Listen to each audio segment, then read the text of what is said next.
Assalamualaikum warahmatullahi wabarakatuh. Alhamdulillahi wa kafa.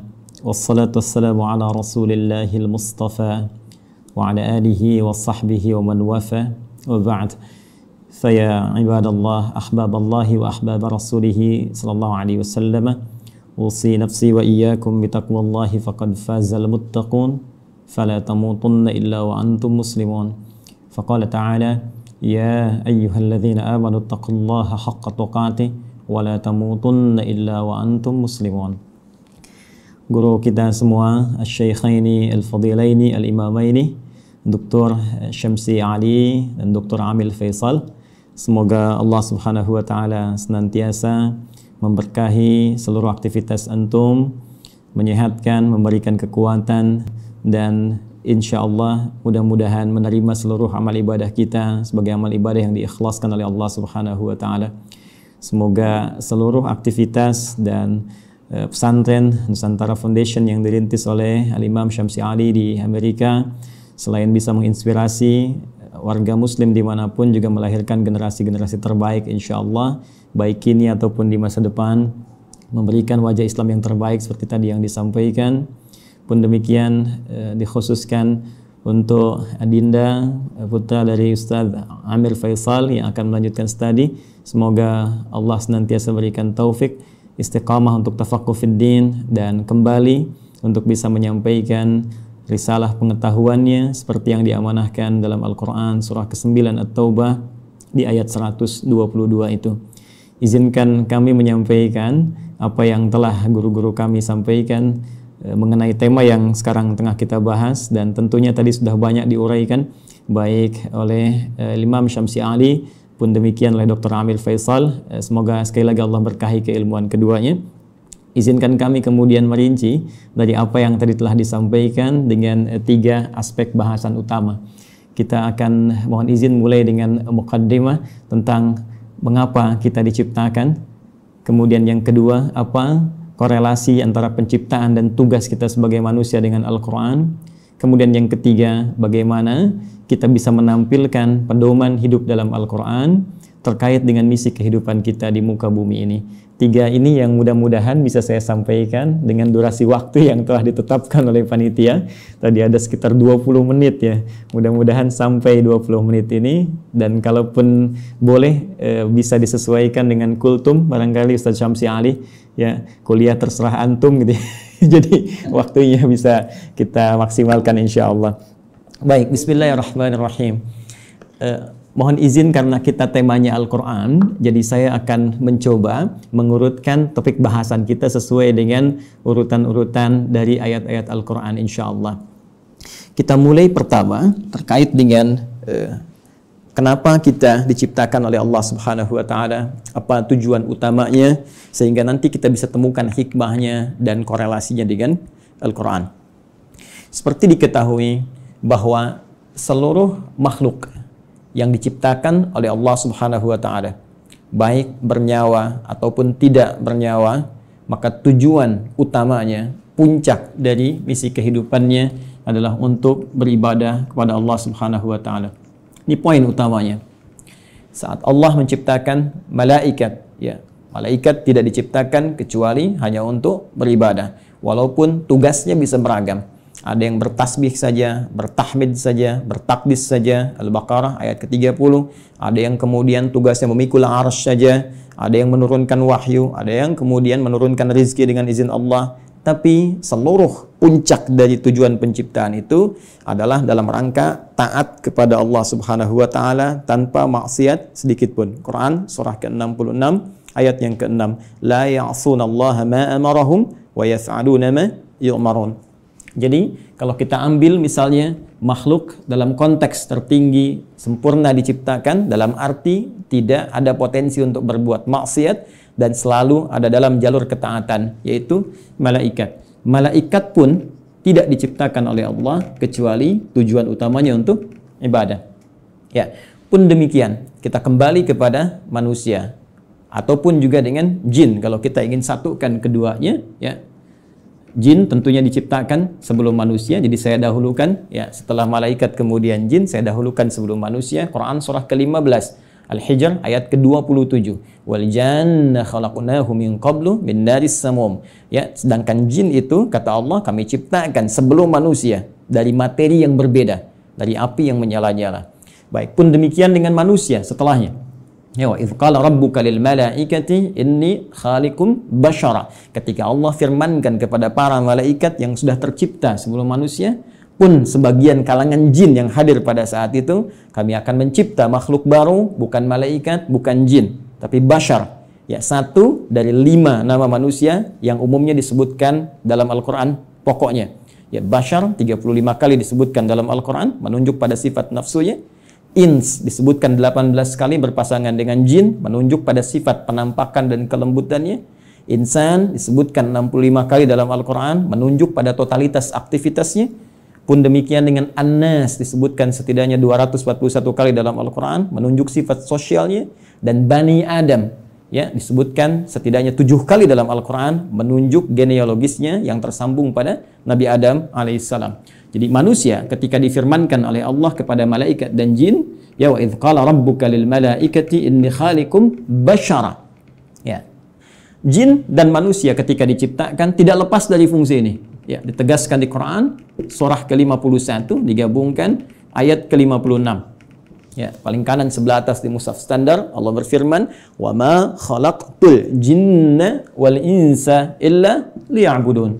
Ya, dan tidaklah aku ciptakan jin dan seluruh manusia itu kecuali tujuan puncak pokok ya. Tujuan penciptaan itu adalah supaya mereka menjadikan seluruh aktivitasnya sebagai ibadah kepadaku kata Allah. Ingat harakat akhir di ayat ini bukan pakai fathah. Ya, ya'buduni bukan ya'buduna. Ya, fi'il mudhari'nya di sini berharakat fathah tapi di sana nanti ada ya yang menunjukkan kepada Allah. Ya, kemudian untuk takhfif dia dihilangkan diganti dengan harakat kasrah. Jadi jelas Allah memberikan kesan yang tegas bahwa seluruh fungsi penciptaan manusia tiada lain seluruhnya dalam rangka beribadah kepada Allah Subhanahu wa taala. Nah, yang menarik adalah ketika Allah mendeklarasikan dan menginformasikan tentang khususnya manusia ya dalam konteks tugasnya untuk beribadah ini, maka diperjelaslah oleh Allah mengenai tempat dan misinya di mana dia akan beribadah, kemudian seperti apa misi yang akan diemban. Jadi sangat menarik ya, itu disebutkan di Quran surah kedua Al-Baqarah di ayat ke-30 ya, paling kiri sebelah atas di mushaf standar. Ya, Allah berfirman, perhatikan kalimatnya ini sangat indah sekali. Antara penciptaan, pengenalan manusia kepada jin dan malaikat dengan pemberian tugasnya itu dibuka dengan kalimat yang sama, diksi yang serupa, tapi untuk menunjukkan makna yang berbeda.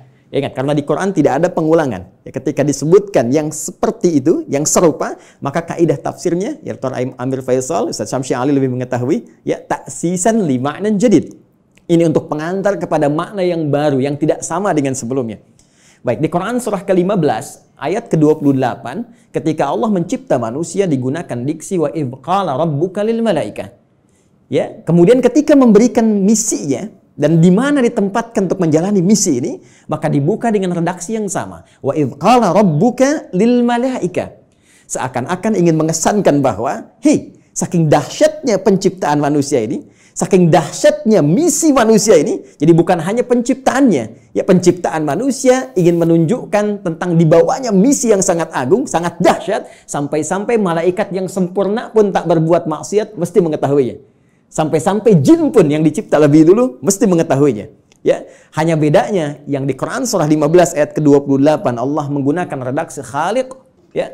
Karena itu kita menyebut Allah dengan Sang Khaliq, diambil dari diksi Al-Qur'an. Inni khaliqum basyara, mencipta yang tak pernah ada, ya. Sebelumnya, mencipta yang tidak bersandar pada bahan yang ada sebelumnya, beda dengan sifat makhluk yang tercipta.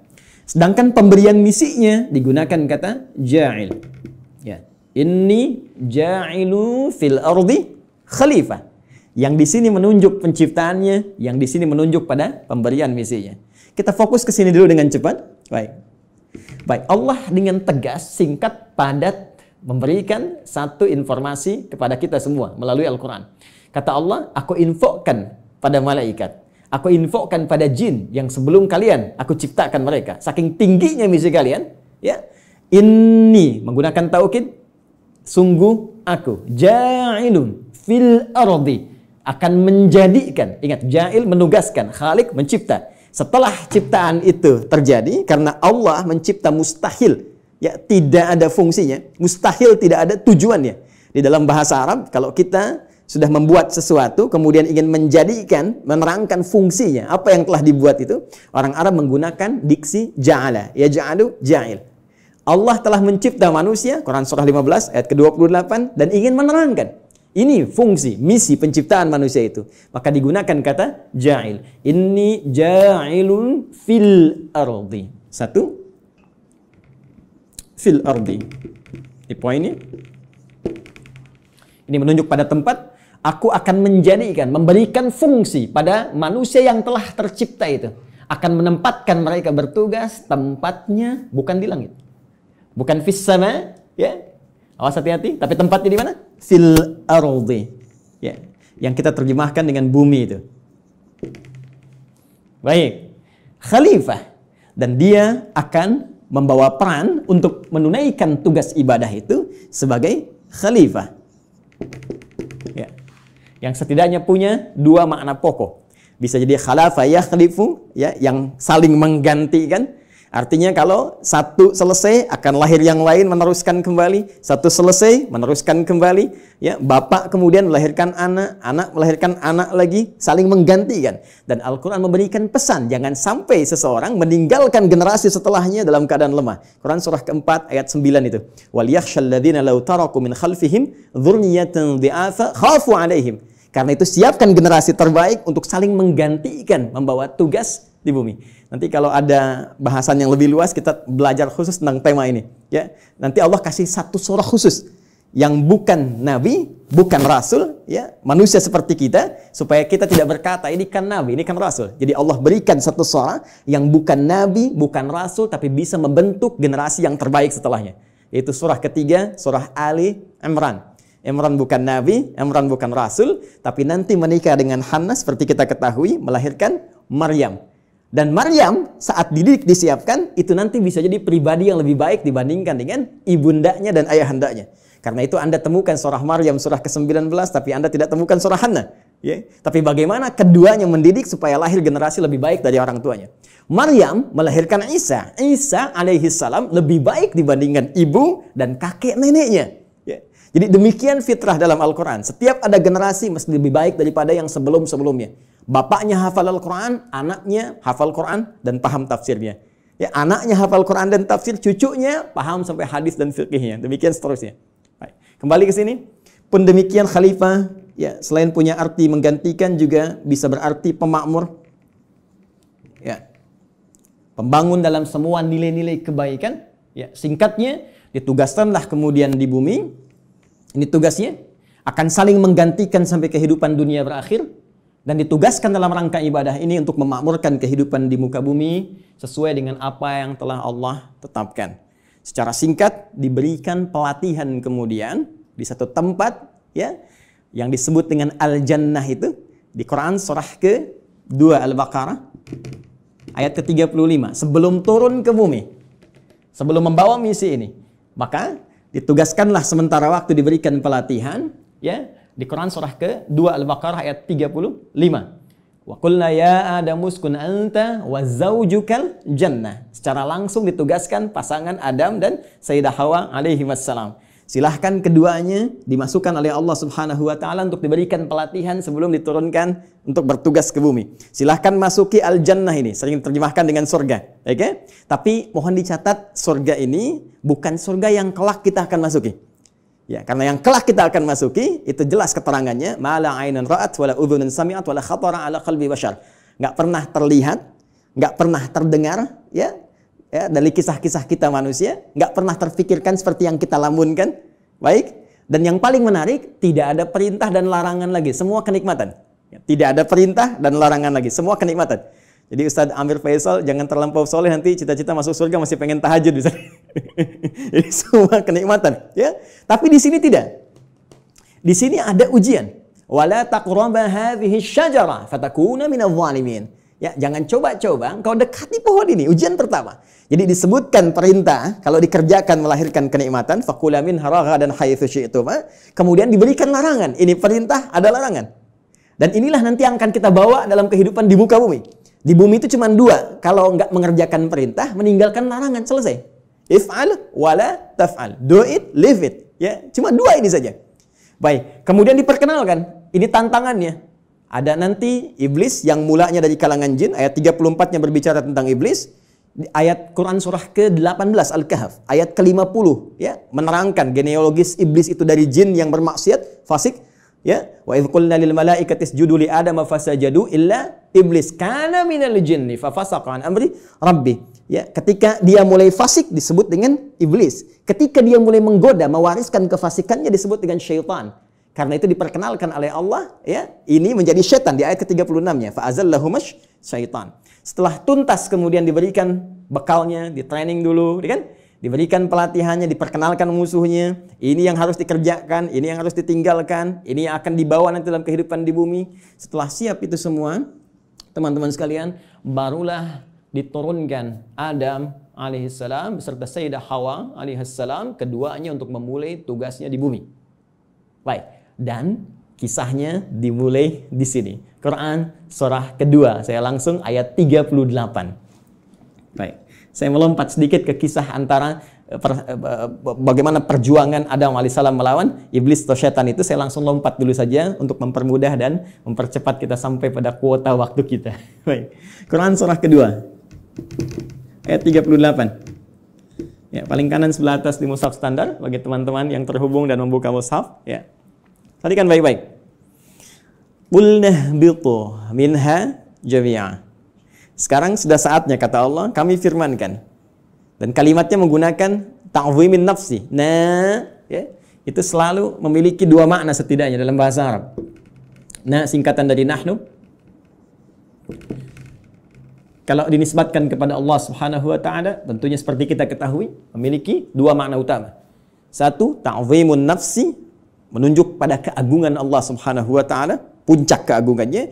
Kedua, ta'zimu sya'ni, menunjuk pada dahsyatnya informasi yang akan disampaikan. Jadi saking dahsyatnya misi yang akan dibawa oleh Adam dan Hawa alaihi wassalam sebagai khalifah di muka bumi, Allah sampai menggunakan keagungan zatnya. Ya, jadi ini misi agung. Kehidupan kita di bumi ini kehidupan yang agung, kehidupan yang mulia. Nanti saking mulianya di Quran, ya, surah ke-17 nanti, Al-Isra, di ayat ke-70, itu sampai disebut semua kita ini mulia. Walaqad karramna bani Adam, ya, wa hamalnahum fil barri wal bahr. Ya, semua kami muliakan seluruh anak keturunan Adam.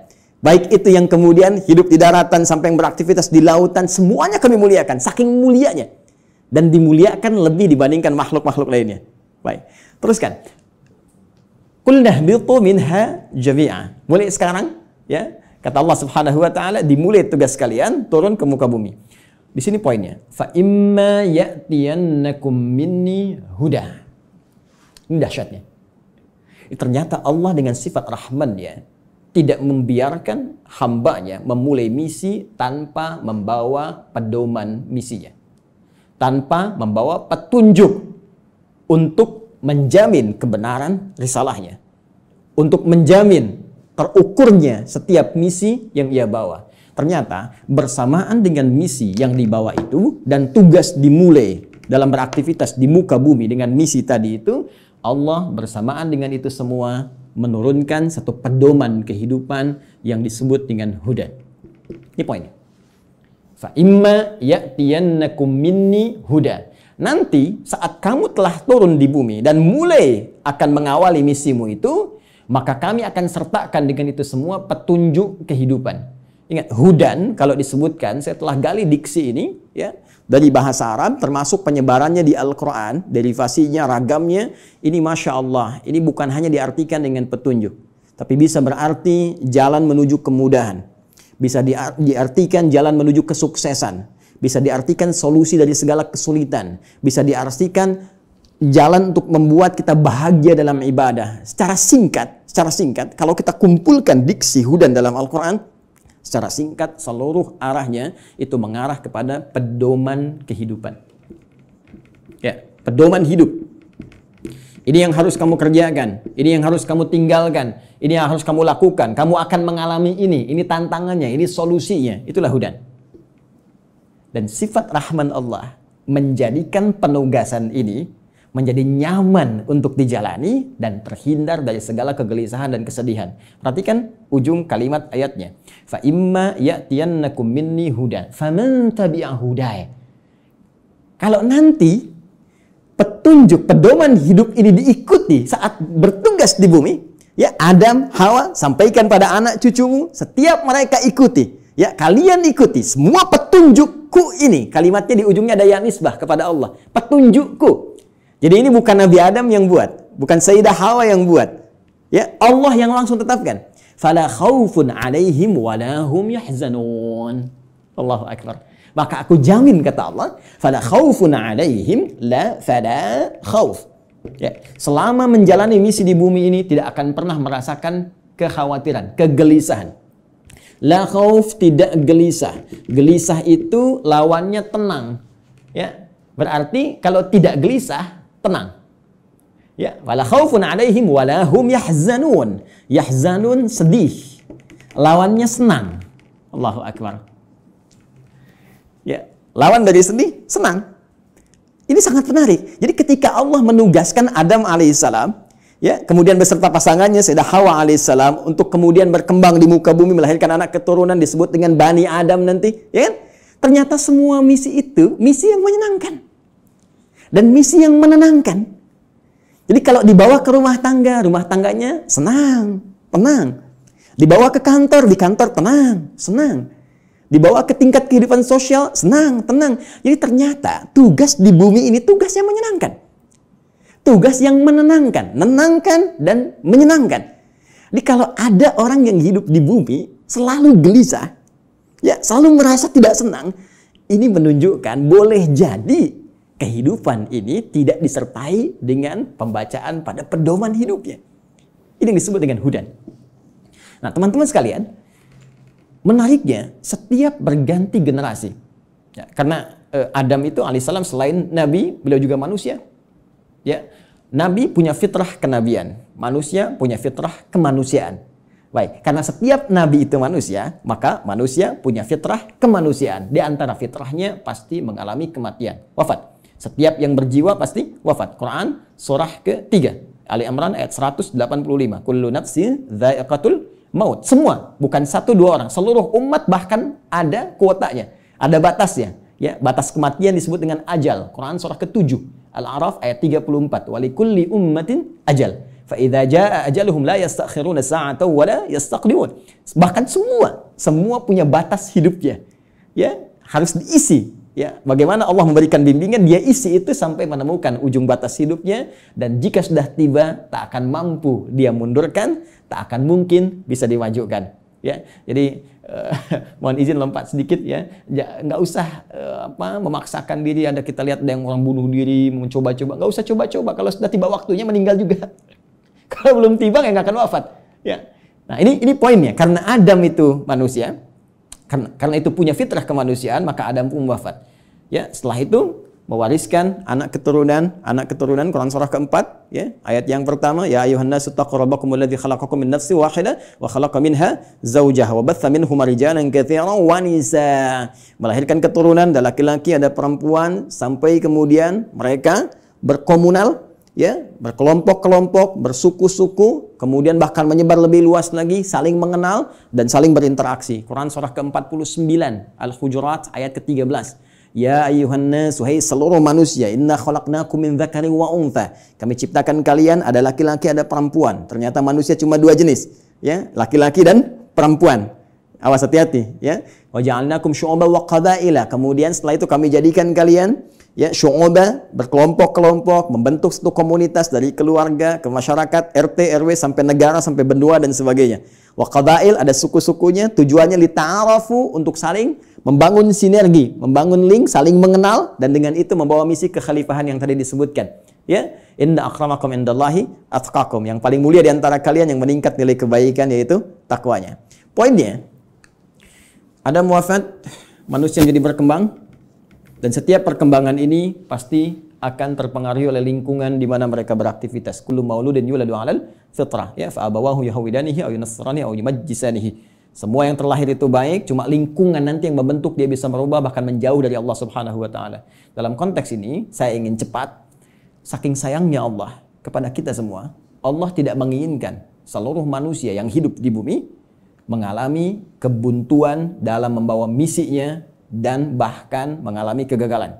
Yang Allah inginkan semua konsep tadi senang dan tenang. Maka di setiap pergantian generasi itu, maka Allah utuslah kemudian seorang rasul, ya, utusan, seorang nabi yang membawa kembali pedoman-pedoman yang dahsyatnya sesuai dengan era dan masa yang dialami. Nabi Adam selesai, muncul Nabi Nuh. Nabi Nuh kemudian membawa risalah. Nuh selesai, muncul nabi lainnya. Terus sampai ke Nabi Muhammad sallallahu alaihi wasallam. Menariknya, teman-teman sekalian, seluruh nabi dan rasul yang diutus oleh Allah Subhanahu wa taala, yang membawa pedoman hidup bagi masyarakatnya, bagi umatnya yang diarahkan sesuai dengan masanya itu, semua petunjuknya, pedomannya diberi nama dengan nama utama yang serupa, yaitu Hudan. Silakan Anda cek. Kita ambil yang paling dekat lah ke masa Nabi Muhammad SAW. Nabi Isa, Nabi Musa alaihi wassalam. Nabi Musa misalnya, ini yang paling populer yang banyak disebutkan dalam Al-Quran. Ya, saya sebutkan dekat itu bukan dekat dalam konteks masa waktu, tapi dekat dalam konteks sering banyak disebutkan sehingga sering didekatkan. Ya, tiga nabi ini yaitu Nabi Musa, Nabi Isa dan Nabi Muhammad SAW yang mewakili banyak kisah dalam Al-Quran. Nabi Musa, kitabnya Taurat. Ya. Taurat ketika disifati oleh Allah Subhanahu wa taala menjelaskan fungsinya, maka tidak jauh dengan diksi ini, Hudan. Buka Quran, buka Al-Quran surah ke-17 Al-Isra, ayat yang kedua. Wa ataina Musal kitaba. Dan telah kami berikan kepada Musa kitab. Itu Taurat. Ya kan? Apa fungsinya? Wa ja'alnahu hudal li bani Israil. Dan kami jadikan Taurat itu isinya adalah pedoman kehidupan bagi Bani Israel. Karena Nabi Musa diutus hanya satu kalangan saja, komunitas tertentu saja. Di kalangan Bani Israel, maka pedomannya dikhususkan untuk itu. Jadi nanti yang menariknya dalam satu era, itu bisa ada misalnya 2 rasul diutus. Ya, karena distriknya beda. Ya. Seperti kisah Nabi Ibrahim dengan Nabi Lut misalnya ya. Nabi Ibrahim dengan Nabi Lut, kan di Quran surah ke-51 itu, ya, ketika kita masuk ke ayat ke-30 dan seterusnya, itu Nabi Ibrahim dikunjungi para malaikat. Di ayat 24-nya, hal ataka hadithu dhaifi Ibrahim al-mukramin. Pernahkah engkau dengar kisah ketika Nabi Ibrahim dikunjungi para malaikat? Tujuannya sebetulnya bukan ke Nabi Ibrahim, tapi akan datang ke Nabi Lut, ya, alaihi salam, untuk mengabulkan tuh permohonan dalam tanda petik umat yang menantang azab. Jadi ketika akan datang ke situ mengadab, mampir dulu ke tempat Nabi Ibrahim dengan hikmah tertentu. Jadi di satu masa bisa ada 2 nabi dan rasul yang bertugas di wilayah yang berbeda. Nabi Musa alaihi salam itu tugasnya untuk Bani Israel. Diberikan panduan, disebut dengan Taurat dan disifati dengan Hudan. Pedoman kehidupan. Betapa inginnya Allah umat di zaman itu senang dalam menghadapi misi, menunaikan ibadahnya dan tenang dalam menjalankan itu semua.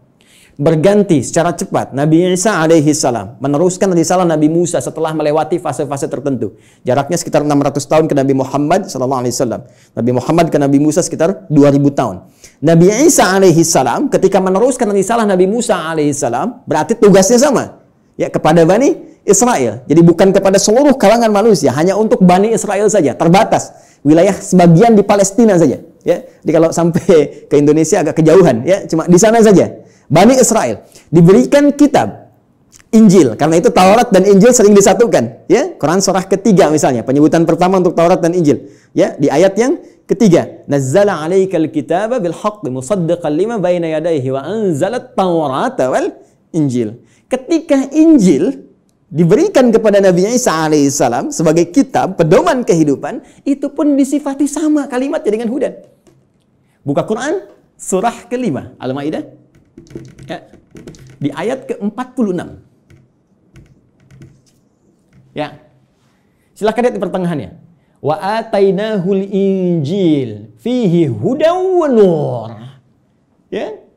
Lihat kalimatnya. Wa atainahul injil, dan kami berikan kepada Isa alaihissalam Injil, fihi, di dalamnya hudan. Ini ada pedoman kehidupan. Jadi setiap era berganti, setiap masa berpindah, Allah selalu memberikan pedoman yang selalu aktual, faktual, dan dibutuhkan di masanya sesuai dengan kebutuhan makhluknya pada saat itu. Karena eranya berganti, kebutuhan bisa berubah, nuansa tidak sama, maka diberikan pedoman yang sesuai dengan masanya. Yang paling dahsyat, Nabi Muhammad SAW, Rasul terakhir. Perhatikan kalimatnya. Nabi Musa li Bani Israel, ya, Nabi Isa li Bani Israel, Nabi Ibrahim kalangan tertentu saja, ya, komunitas tertentu. Kemudian Nabi Lot juga demikian. Sebelumnya Nabi Nuh, ya, membawa risalah. Rasul pertama Nabi Nuh alaihissalam, komunitas yang terbatas. Nabi Muhammad SAW, karena beliau ditugaskan sebagai Rasul pamungkas, penutup. Kalau penutup berarti risalahnya harus sampai berakhir kehidupan dunia. Namanya penutup. Karena tidak ada Rasul setelah beliau, tidak ada Nabi lagi. Karena itu risalahnya harus bertahan abadi sampai kehidupan berakhir. Maka diturunkanlah oleh Allah yang paling spesial. Karena spesialnya ini menyifati segala hal yang tadi disebutkan. Harus sampai bertahan sampai kehidupan berakhir. Harus beda dengan yang sebelum-sebelumnya. Harus punya mukjizat yang lebih dahsyat. Karena itu yang terakhir ini, karena sifatnya harus bertahan sampai akhir zaman, dia harus lebih daripada yang sebelumnya. Harus bertahan. Tidak boleh ada celahnya. Ya, tidak boleh ada perubahan-perubahan, ya, yang harus terjaga dari lafadznya, katanya, dan sebagainya. Semua harus unggul. Maka dipilihlah oleh Allah Subhanahu wa taala, ditetapkan oleh Allah Subhanahu wa taala, karena ini yang paling dahsyat, yang paling baik, semua yang terkait dengannya selalu baik. Silakan cek.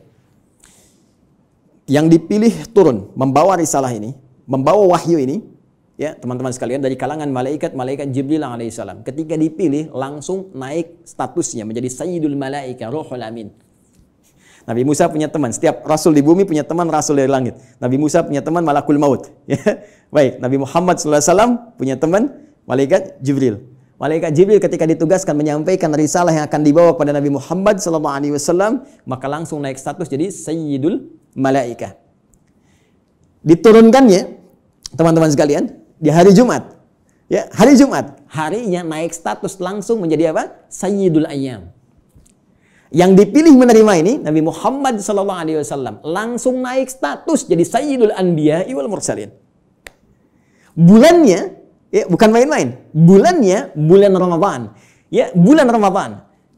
Perhatikan baik-baik. Jumat naik status, Jibril naik status, Muhammad SAW naik status. Bulannya Ramadan langsung naik status jadi Sayyidul Syuhur. Bulan yang sangat dimuliakan. Saking mulianya, hanya turun satu malam yang penuh dengan keberkahan hanya di bulan itu saja. Untuk apa? Untuk mengagungkan risalah terakhir yang dibawa. Karena itu nanti surah ke-97, surah yang menyebut keutamaan malam Al-Qadar itu akan disandingkan dengan turunnya wahyu yang sangat istimewa untuk menunjukkan keagungan risalah dan wahyu terakhir yang akan diturunkan pada Muhammad SAW.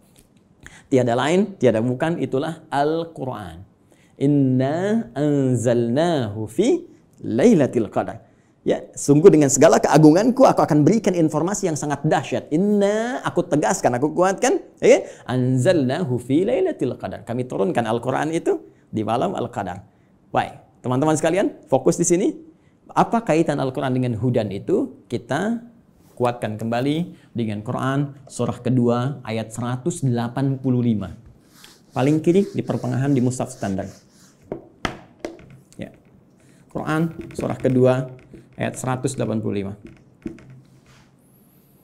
Karena yang paling dahsyat, ya, karena ini yang paling istimewa, dan untuk seluruh manusia tanpa batasan, maka redaksinya mesti beda. Perhatikan kalimatnya. Syahrul Ramadan alladzi unzila fihil Quran.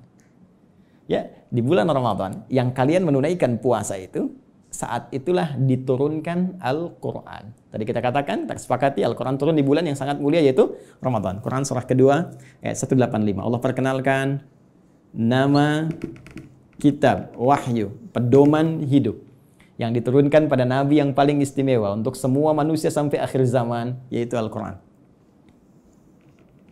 Apa tujuan Al-Quran diturunkan? Teruskan ayatnya. Hudal linnas. Tetap tidak akan terpisahkan dari diksi ini, hudan. Dan dahsyatnya, bukan libani kita, li umat kita, linnas. Ini poinnya. Ini bedanya. Kata Allah diturunkan di waktu yang sangat istimewa itu, ya, Al-Quran tujuan utamanya untuk menjadi pedoman hidup. Pedoman hidup. Pedoman hidup artinya pedoman yang dibawa dalam kehidupan. Ya, Anda mau zoom saja sekarang, tak tahu pedomannya, Anda nggak bisa zoom. Itu yang simple. Sekarang Anda mau hidup yang lebih kompleks kita jalani, nggak bawa pedoman, ya nggak, mustahil kita jalani dengan tenang. Mustahil kita akan jalani dengan benar. Ya, jadi ini pedoman kehidupan kita. Artinya semua yang dialami dalam kehidupan itu ada di sini sih ya, Al-Quran. Dan dahsyatnya linnas, untuk semua manusia tanpa batas. Perhatikan diksi Al-Quran. Al-Quran tidak menyebutkan bashar, ya, yang menunjuk pada nafsu, kecenderungan bagaimana mengelola nafsu dan bagaimana keadaan tampilan fisik yang baik. Tidak menyebut tentang al-ins, tunggal. Tidak menyebut insan, ya.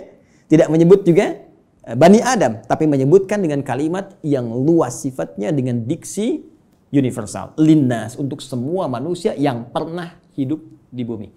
Ya, di era Nabi Muhammad SAW sampai dengan kehidupan berakhir. Jadi ternyata semua misi hidup kita, aktivitas kita, dari bangun tidur sampai dengan tidur lagi, setiap kita beraktivitas, dari semua tantangan yang kita hadapi, baik itu sedang sendiri ataupun sedang berpasangan, berumah tangga, berkehidupan sosial, itu ada di sini semuanya.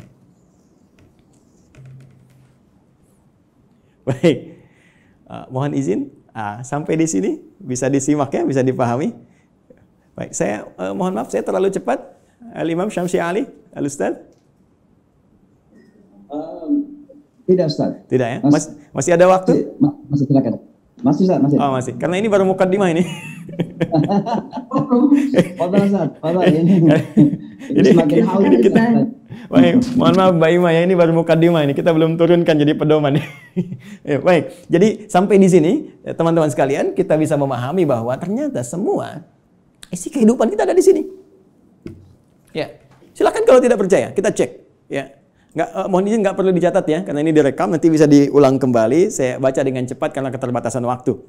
Ya, bahkan kita dari sejak mulai terlahir, ya, sampai kita wafat, sampai pasca wafat, itu semua diinfokan di sini.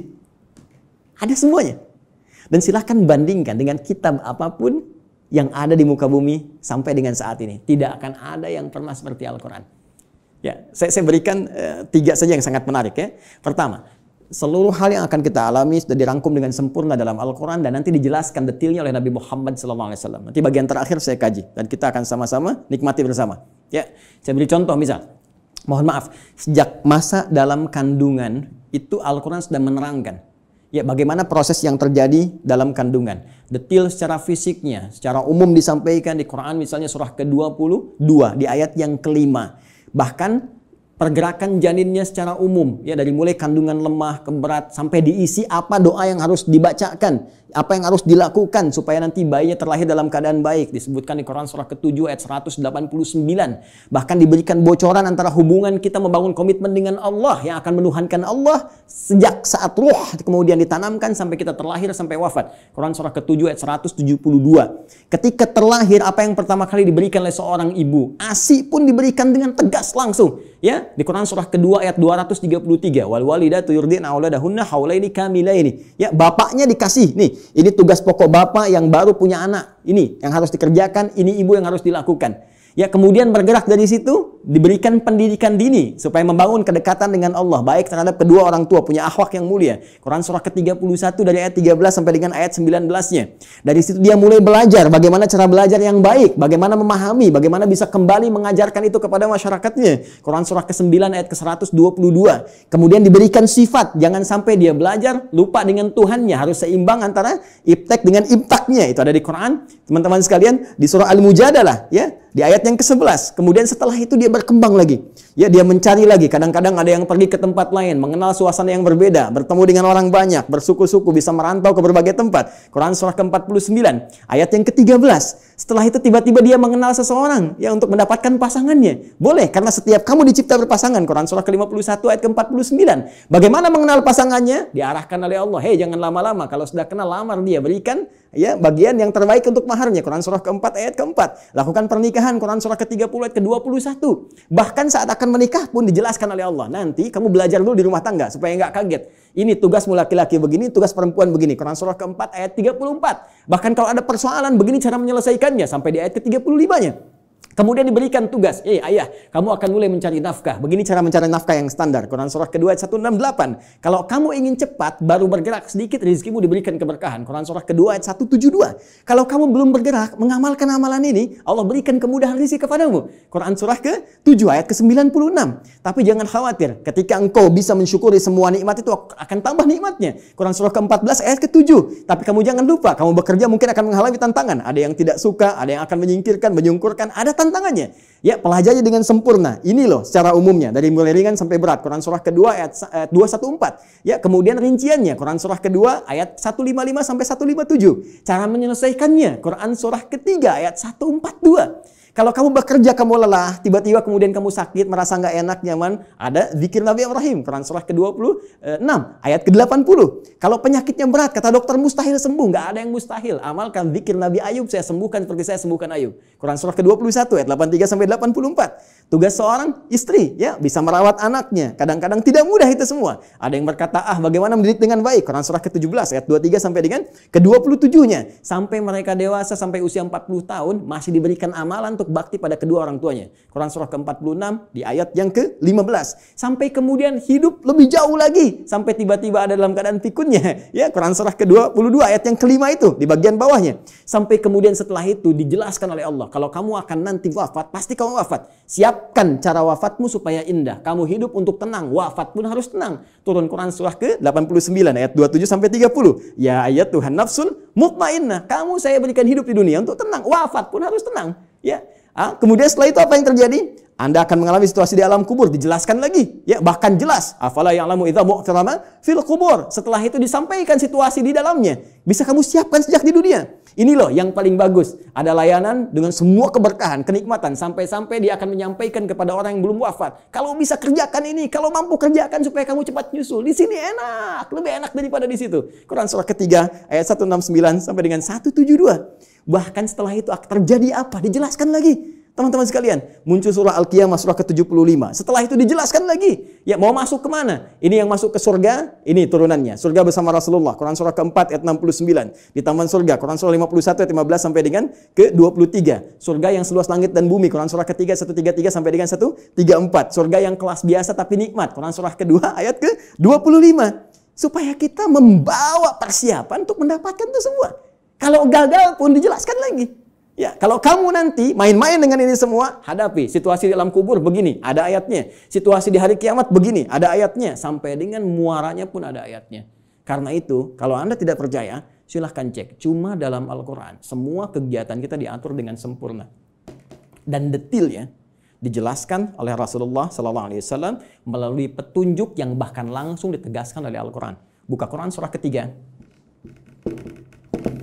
ayat 31. Paling kiri sebelah atas di mushaf. Qul in kuntum tuhibbunallaha fattabi'uni. Katakan Muhammad sallallahu alaihi wasallam, jika mereka hamba-hambaku, umatmu mengatakan serius mencintai aku, mencintai Allah, ya kan, berpegang pada kitab Allah, fattabi'uni, maka ikuti semua petunjuk Rasulullah sallallahu alaihi wasallam. Ya, Nabi diutus, diturunkan untuk menyampaikan risalah Al-Quran secara sempurna. Detailnya seperti apa? Digambarkan oleh beliau. Dan dijamin langsung oleh Al-Quran. Surah ke-33. Ayat ke-21. Laqad kana lakum fi Rasulillahi uswatun hasanah. Uswah bisa dibaca di riwayat Qalun, Warash dengan iswah. Laqad kana lakum fi Rasulillahi iswatun hasanah. Harakat kasrah, harakat dhammah. Kasrah menunjukkan sesuatu yang kecil, ringan, tipis, pecah. Kasrah zujaj, kaca itu pecah sehingga melahirkan pecahan-pecahan yang kecil. Sehingga harakatnya tipis. Dan Dhammah, sesuatu yang terkumpul, yang dhammah yang dhammu besar. Ya. Jadi yang melekat pada Rasulullah itu jangankan ya yang besar-besar, yang dahsyatnya, yang sholat malamnya sampai bengkak-bengkak, yang bagaimana pahala dengan sedekahnya, ya luar biasa diberikan, bagaimana perhatiannya pada umat. Bahkan yang kecil-kecilnya pun kalau diikuti akan jadi teladan dalam kehidupan. Jadi uswah itu ya keteladanan yang bila diikuti, yang mengikuti menjadi teladan lagi, yang saling terwariskan. Jadi ketika kita mengamalkan isi Al-Quran dengan petunjuk yang disampaikan oleh Rasulullah SAW, maka secara otomatis kata Allah, hidup kita pun selain menjadi tenang, nyaman, akan jadi teladan di masanya. Silahkan cek. Nabi wafat, sahabat jadi teladan. Sahabat wafat, tabi'in jadi teladan. Sampai sekarang kita kenang. Semua yang mendekat kepada Al-Quran, demi Allah saya katakan, jika mendekatnya dengan cara yang benar, pasti akan mendapatkan semua kenikmatan yang dijamin tadi. Sekarang bagian terakhirnya, mohon izin dengan cepat sekali, bagian terakhirnya. Bagaimana kita mengeluarkan petunjuk Al-Quran ini? Sehingga menjadi pedoman dalam kehidupan. Ternyata sekarang itu begitu mudah. Dulu zaman Rasulullah, sahabat berjuang. Ya, mengatasi banyak persekusi, bahkan ada yang dieksekusi dan sebagainya. Bahkan belum ada media seperti sekarang, ya. Ada yang tinggal ngeklik saja keluar informasinya dan sebagainya. Tadi Ustaz Amir Faisal sudah menyampaikan, ya, perjuangannya sangat berat. Tapi yang paling menarik, ternyata dari perjuangan yang sangat berat dan dahsyat itu yang terwariskan pada generasi setelahnya. Zaman sahabat banyak menghafal, mengajarkan, menyebar, tabi'in menghafal dan seterusnya. Itu membawa manfaat yang besar bagi kehidupan kita. Karena semua detil penjelasan dari Al-Quran ini ternyata sudah dirinci langsung selama kurang lebih ya 23 tahun melalui seluruh keterangan yang melekat pada Rasulullah SAW. Baik dari perkataannya, perbuatannya, tindakannya, sifat, sikap, dan segala bahkan diamnya disebut dengan takrir. Ya, semua yang melekat pada Rasulullah disebut dengan hadis. Jika dipraktikkan dalam kehidupan, jadi jalan kehidupan disebut dengan sunnah. Maka di sini kita mengenal istilah Al-Quran, kemudian sunnah untuk tafsiran segala pedoman hidup yang dipraktikkan dalam kehidupan. Maka teman-teman sekalian, kalau kita rinci penjelasan ini dengan menggabungkan dua saja, menurut langsung perintah Allah Subhanahu wa Ta'ala, Al-Quran dan As-Sunnah, kita akan temukan detil pedoman kehidupan kita di sini keseluruhannya. Kalau tidak percaya, sekarang mari kita cek. Ya. Ini sudah kita pahami. Gambaran pedoman kehidupan umumnya. Detilnya ada di sini. Tadi saya katakan, semua pedoman ini yang terkait dengan keterangan Nabi SAW, kemudian diwariskan pada sahabat, sahabat mengajarkan pada tabi'in, di masa-masa setelahnya, selain ada yang menghafal, ada juga yang menuliskannya. Dan tulisan ini sampai kepada kita, dikenal dengan kitab-kitab hadis. Ya, atau kitab-kitab sunnah, kutubus sunnah atau kutubul hadis. Banyak orang mempersepsikan bahwa kitab-kitab ini hanya bacaan semata. Kalau kita gali lagi, itu Masya Allah. Ya, sampai hari ini saya begitu mengagumi para ulama hadis itu ternyata bukan sekedar mengumpulkan segala yang terkait dengan Nabi, tapi mereka sekaligus menyusun itu semua sebagai pedoman kehidupan untuk kita. Dan dibuat bab-bab sesuai dengan apa yang akan kita jalani dalam kehidupan. Ya. Saya beri contoh misal, yang paling populer, ya Sahih Al-Bukhari. Ya, Sahih Al-Bukhari itu kan nama aslinya, masih ingat? Ya, Al-Jami' As-Sahih Al-Musnad Al-Mukhtasar min umuri Rasulillah sallallahu alaihi wasallam wa sunanihi wa ayyamihi. Ya, coba ulangi. Al-Jami' As-Sahih. Ya, kitab hadis kan umumnya ada 4 kan? Ya, ada Jami', ada Sunan, ada Musnad, ada Mu'jam kan? Ya, dan setiap penamaan ini ada makna. Al-Jami' itu kumpulan yang komprehensif. Umum, sifatnya masih luas, ya, mencakup segala aneka kegiatan. Baik, kalau sudah sunan itu kitab fikih, ya, hadis yang disusun dengan urutan fikih. Jadi kitab hadis disusun dengan urutan fikih. Sunan Abu Daud fikih, bab taharah, seterusnya sampai dengan selesai. Taharah, salat, puasa dan seterusnya. Ya, Musnad disusun berdasar periwayatnya. Anda ingin belajar berapa hadis dari Sayyidah Aisyah, pengen seperti Sayyidah Aisyah, keluarkan dari Musnad Sayyidah Aisyah. Ya, tadi ingin belajar anaknya pintar, keluarkan misalnya Mustadnya Ibnu Abbas radhiyallahu taala anhuma. Mu'jam berdasar urutannya, Mu'jam At-Tabrani misalnya, ya. Baik. Tapi ketika kita baca Al-Jami' secara umum, ya, tuntunan kehidupan dari mulai bangun tidur sampai dengan tidur kembali. Al-Jami' kata Imam Al-Bukhari, Al-Jami', saya susun kitab ini dengan materi yang cukup luas, tuntunan kehidupan yang bersumber dari Nabi. As-Sahih, isinya sahih semua, saya pastikan saya cari. Ya, al-musnad tersusun sanadnya sampai ke Rasul. Si A, si B, si C disebutkan sampai ke Nabi. Al-mukhtasar isinya nggak bertele-tele, langsung kepada esensinya. Ini keterangan dari Nabi-nya. Kalau butuh penjelasan saya jelaskan sedikit. Min umuri Rasulullah sallallahu alaihi wasallam. Saya tuliskan di sini terkait dengan seluruh kegiatan Rasulullah yang bisa saya dapatkan dan saya tuliskan. Karena nanti yang tak mampu Imam Al-Bukhari sampaikan nanti Imam Muslim datang melengkapi. Ya, sehingga disebut sahihain. Muslim meninggal dua, ada yang tidak dapat sampai ke situ, nanti ada Al-Hakim An-Naisaburi, ya, datang kemudian dengan syarat Al-Bukhari dan Muslim menyebutnya Al-Mustadrak. Secara singkat, wa sunanihi wa ayyamihi, dan sunnah-sunnahnya dan kegiatan hariannya selama 24 jam. Teman-teman, pernahkah membuka Sahih Al-Bukhari dan kita lihat ternyata di situ ada 97 pembahasan. 97 kitab. Kalau bahasa kita sekarang bab, dinamakan kitab, di bawah kitab ada bab lagi. Dari 97 bagian ini, itu ternyata ini petunjuk kehidupan kita. Penjelas dari apa yang Allah sampaikan melalui Rasulullah SAW. Ya, setelah kitab Bad'ul Wahyi menetapkan risalah Nabi Muhammad SAW, bagaimana ciri-ciri seorang Nabi, seorang Rasul, supaya nanti tidak ada yang ngeklaim di kemudian hari, ada Nabi baru, Rasul baru. Ya, dijelaskan. Orang kalau baca Sahih Al-Bukhari, kitab pertama selesai. Sudah, nggak akan ada lagi ketika ada info, ini ada Nabi baru, sudah lewat tuh. La Nabi ya ba'di. Ya, ini kan yang aneh begini. Kalau ada ngaku Nabi itu nggak aneh. Karena Nabi sudah mewanti-wanti, la Nabi ya ba'di. Nanti kelak akan ada ngaku Nabi. Ya, kalau ada begitu, langsung tolak aja, nggak ada Nabi setelah Rasulullah. Ya, ya. Jadi kalau ada yang ngaku, itu nggak usah aneh. Yang aneh itu setiap ada yang ngaku, ada pengikutnya. Itu masalahnya. Ya. Jadi kalau kita belajar bab pertama selesai, menetapkan risalah Nabi. Ya, dan ini pun dahsyat. Di antara maksudnya untuk memberikan kekuatan argumentasi bahwa semua keterangan ini disampaikan oleh seorang yang mendapatkan risalah langsung dari Allah, yaitu Nabi. Buktinya begini. Dan Kitabul Iman ada 57 hadis. Anda sering bertanya, iman saya sering naik turun kayak lift. Ya, kalau naik saya semangat ibadah, kalau turun jangankan salat sunnah, salat wajib kadang-kadang juga ada rasa malas. Bagaimana men-charge itu semua supaya semangat lagi? Kitabul Iman. Kitabul Ilmi, ya, Ustaz Amir Faisal, putranya mau belajar melanjutkan ke Mesir, ya, dan teman-teman yang lain, ada Kitabul Ilmi setelahnya. Bisa dikeluarkan bagaimana petunjuk pedoman belajar langsung dari Nabi. Dan dahsyatnya di Sahih Al-Bukhari ini tidak dimulai satu hadis kecuali dengan ayat Qur'annya dulu. Ini ayatnya, ini hadisnya, hadisnya. Silahkan cek. Kitabul Bai', teman-teman yang pebisnis, ya, silahkan. Yang berniaga, yang berbisnis, keluarkan Kitabul Bai'. Kitabul Tijarah, ya, kitabnya Kitabul Bai', turunannya turunan tentang bisnis. Di pemerintahan, diplomasi, birokrasi, Kitabul Imarah. Ya. Sekarang masa pandemi, ya teman-teman keluarkan ada Kitabul Waba, tentang bab wabah, taun, ada semua. Dan kalau kita jeli lihat lagi, demi Allah saya katakan, hanya di Islam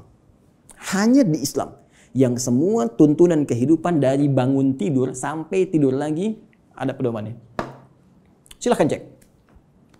Ya, bangun tidur ada doanya. Silahkan cek. Bandingkan dengan keyakinan manapun. Cuma di Islam. Ini kita dalam konteks ilmiah ya, sedang berargumentasi. Jadi kalau nanti di soal kita berargumentasi. Ya, jangan diadukan, tapi kita didiskusikan. Ya, baik. Sekarang lihat, bangun tidur ada doanya. Ya, dan doa itu jangan salah. Doa itu bukan kalimat formalitas yang kita ucapkan untuk menjadikan sesuatu hanya sebagai ibadah semata. Bukan hanya itu. Tapi isi doa itu pedoman bagaimana kita menjalaninya. Bangun tidur apa yang harus dilakukan? Ya, buka misalnya di Abu Daud, nomor hadis 1367 dari Ibnu Abbas radhiyallahu taala anhuma ketika menginap di rumah Sayyidah Maimunah radhiyallahu taala anha. Beliau menyimak Nabi bagaimana Nabi bangun di malam hari untuk mengikuti salat malamnya. Kata beliau, kana Nabi sallallahu alaihi wasallam idza staiqadha min naumi, adalah kebiasaan Rasulullah SAW apabila bangun dari tidurnya. Fajalasa, beliau duduk sebentar. Pemasaha biyadi min athari naumi, kemudian menghilangkan bekas ngantuk dengan tangan yang beliau duga bersih. Ya, jadi dihilangkan dulu. Jadi bukan langsung baca doa saat ngantuk begini. Bangun jam 3:30 masih ngantuk begini. Ketika sadar lagi jam 6 udah hilangkan lu ngantuknya. Baru setelah itu faqara akhirah khawatim surah Ali Imran, membaca 10 ayat terakhir surah Ali Imran. Baru baca doa. Alhamdulillahilladzi ahyana ba'da ma amatana wa ilaihin nusyur. Ditegaskan lagi nanti di Al-Bukhari itu nomor hadis 181 nanti, ya. Oleh siapa? Mu'adz bin Jabal, ya, dan Dundub bin Junadah. Nanti menyampaikan risalah hadis terkait doa bangun tidur. Bukankah isi doa bangun tidur itu pedoman kehidupan? Silahkan cek lagi. Alhamdulillahilladzi ahyana ba'da ma amatana. Saya bersyukur padamu ya Allah yang telah memberikan kesempatan kembali pada saya untuk menjalani kehidupan. Padahal engkau bisa wafatkan aku dalam tidur tadi. Ya. Wa ilaihin nusyur. Perhatikan, sering diterjemahkan dengan dan kepadanya akan kembali. Hei kawan, nusyur dari kata nasyara artinya beraktivitas untuk mencari bekal pulang. Ya, Anda menyebar. Yang dari Makassar, dari Sumatera, dari Papua, dari Kalimantan bisa datang ke Jakarta untuk mencari bekal supaya bisa mudik pulang. Ramadan pulang mudik. Itu bahasa Arab yang disebut dengan nasyara yansyaru. Kalau menyebar luas disebut intasyara yantasyiru. Menyebar. Untuk pulang kampung. Kita pun akan pulang. Ya. Teman-teman, mudik itu yang kita lakukan setiap tahun, ya kan? Itu kan bahasa Arab jelas. Ya. Waktunya disebut mi'ad, tempatnya disebut ma'ad. Kita itu pulang kepada Allah. Quran surah 3 ayat 9. Innallaha la yukhliful mi'ad. Pasti kita pulang. Allah nggak mungkin menyalahi janjinya. Tempatnya disebut dengan ma'ad, tempat pulangnya. Ibnul Qayyim al-Jauziyah punya kitab Zadul Ma'ad. Kita pasti pulang.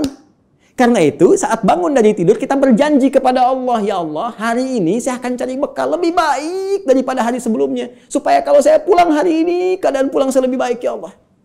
Makanya diajarkan sebelum tidur kita evaluasi diri. Nabi evaluasi hari ini apa yang dikerjakan, besok merencanakan. Turun Al-Insyirah surah ke-94 itu, fa idza faraghta fansab ila rabbika farghab, ya.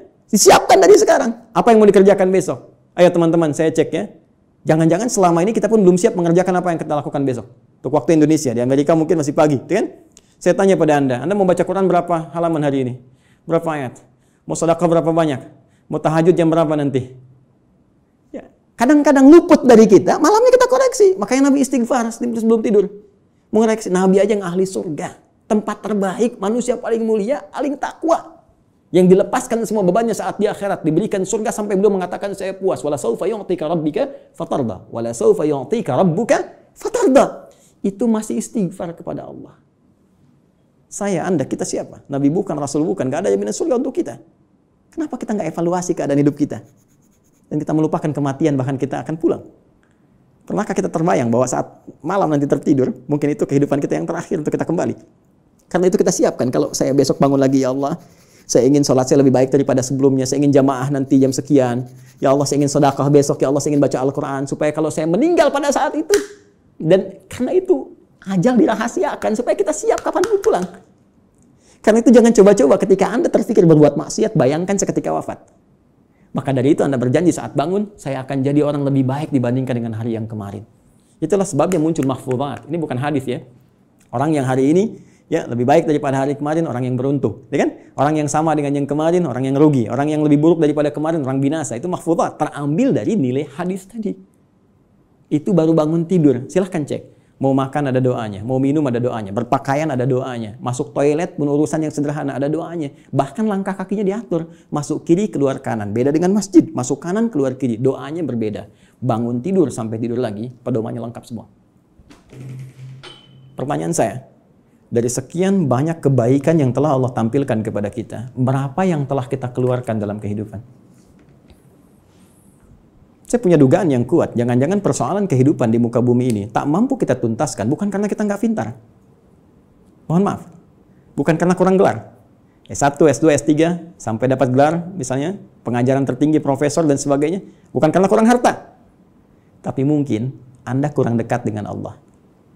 Kita kurang baca pedomannya. Kurang takwa. Semua kesimpulannya mengerucut kepada takwa. Takwa membangun kedekatan yang paripurna dengan Allah. Karena itu banyak ibadah diarahkan kepada takwa. Puasa la'allakum tattaqun. Salat dibuka dengan takwa. Hudal lil muttaqin alladzina yu'minuna bil ghaib wa yuqimunas shalah. Haji takwa. Wa tazawwadu fa inna khairaz zadi taqwa. Wa may yattaqillaha yaj'al lahu makhraja wa yarzuqhu min haitsu la yahtasib. Itu puncaknya. Siapa yang mampu mendekatkan diri kepada Allah Subhanahu wa taala dengan takwanya, dengan menjalankan semua isi pedoman-pedoman yang Allah turunkan, maka Allah akan lepaskan dari semua kesulitan hidup, bahkan mengirimkan rezeki dari sisi yang tidak dia duga. Inilah pedoman kehidupan kita, inilah Al-Quran, dan inilah jalan yang tidak mungkin kita hindari, karena ini satu-satunya pedoman yang bisa mengantarkan pada kenikmatan di 3 alam. Dunia, alam kubur, sampai akhirat. Terakhir, sebagai penutup, teman-teman sekalian, saking dahsyatnya Al-Quran ini, Allah ingin membuktikan kepada kita kebenarannya. Al-Quran tidak diturunkan di Romawi yang sudah maju pada saat itu. Bukan di Persia yang sudah punya kekaisaran yang dahsyat. Ya, kalau sekarang diibaratkan Amerika misalnya, Soviet, atau sekarang jadi Rusia dan seterusnya, atau Cina bahkan, kan? Tidak turun di Romawi, tidak turun di Persia, tapi Allah turunkan di tempat yang paling jauh dari segala titik kemuliaan. Tidak kenal segala titik kebaikan-kebaikan. Ilmu pengetahuan jangan diharapkan tumbuh. Ya, dengan sempurna, dengan baik. Jauh tertinggal. Karena itu disebut dengan jahiliyah. Menggabungkan nama bahkan dengan sifatnya. Tapi tahukah Anda? Ketika Al-Quran diturunkan di umat jahiliyah itu bisa mentransformasikan mereka berubah menjadi khairu ummah. Sampai turunnya Quran surah ketiga ayat 110 itu. Paling kiri sebelah atas di mushaf. Kuntum khairu ummah. Silahkan Anda cek. Semua yang belajar dari Nabi, dari 40 orang fase Mekah, sampai menyebar ke Madinah, sampai bertebaran ke seluruh muka bumi, tidak pernah ada satupun sahabat Nabi membawa risalah Al-Quran, kecuali membawa kesuksesan dan misi terbaik kemakmuran di muka bumi. Silahkan cek. Nabi sampai selesai tugas di Madinah punya 12.000 sahabat. Punya 38 panglima dari 12.000 itu. Kekuatan satu panglimanya bisa menaklukkan Persia dan Romawi. Ya, bisa mengalahkan segala jenis racun. Setiap satu sahabat ekspedisi menjadikan Islam terbawa dengan warna yang sangat indah, diterima bahkan tanpa kecamuk peperangan yang berarti.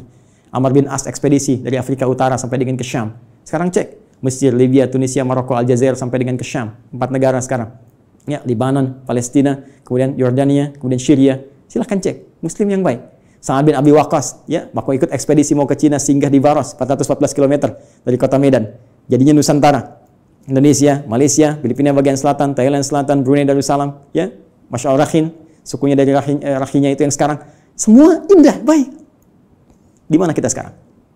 Dan keilmuannya nggak nanggung, silahkan cek. Ya, Al-Ghazali, Al-Battani, Al-Kindi, Al-Farabi, ya, silahkan cek. Semuanya sukses. Jadi mau jadi ilmuwan, sukses. Mau jadi diplomat, sukses. Jadi birokrat, sukses. Semua itu tercantum dalam Al-Quran. Dan satu-satunya kitab yang tidak pernah mengalami perubahan. Zaman Abu Jahal dulu dibaca Alif Lam Mim, sekarang pun tetap Alif Lam Mim. Silakan, strukturnya sempurna, segalanya sempurna. Itulah Al-Quran. Tinggal pertanyaannya, tantangan langsung dari Allah, sejauh mana kita bisa meyakini semua ini untuk menerapkan pedoman tadi, mempelajarinya, mengamalkannya dalam kehidupan kita sesuai dengan kebutuhan kita. Membaca, baik. Memahami, mulia. Menghafalkan, dahsyat. Tapi intinya, tidak harus dituntut untuk bisa memahami seluruh isinya. Cukup Anda sekarang, maaf sekali, yang pokok apa? Bawa itu semua. Sekarang tugas dunianya apa? Passionnya apa? Keluarkan petunjuknya, lihat Qurannya, lihat hadisnya, dalami itu, amalkan. Setelah itu, perhatikan. Bedakan rasanya, rasakan bedanya, pasti akan terasa bedanya. Dan dahsyatnya Al-Quran bisa menjadikan tausiah yang 20 menit sampai 60 menit. Baik, saya kira itu dulu sebagai pengantar. Ya, Ustaz Syamsi Ali, maafkan saya kalau terlampau luas waktu yang saya gunakan. Mudah-mudahan ada manfaat yang didapatkan. Nanti kalau lain waktu kita bisa ketemu kembali, kita akan belajar tentang cara langsung dari Al-Quran, bagaimana menanamkan Al-Quran dalam diri kita supaya mudah dibawa dalam kehidupan. Karena jangan salah, ini ahli Quran pun dibagi 3 lagi nanti di Quran surah ke-35 Fatir di ayat yang ke-32. Ada orang ahli Quran zalim, wa minhum zalimun li nafsi. Ada yang paket hemat, bisa untuk dirinya belum bisa berbagi. Wa minhum muqtasid, ya, dan yang terbaik bagaimana ahli Quran menebar kebaikan di sekitarannya. Ya, wa minhum sabiqum bil khairat biidznillah. Terima kasih, semoga bermanfaat. Subhanakallahumma bihamdika asyhadu an la ilaha illa anta astaghfiruka wa atubu ilaik. Assalamualaikum warahmatullahi wabarakatuh.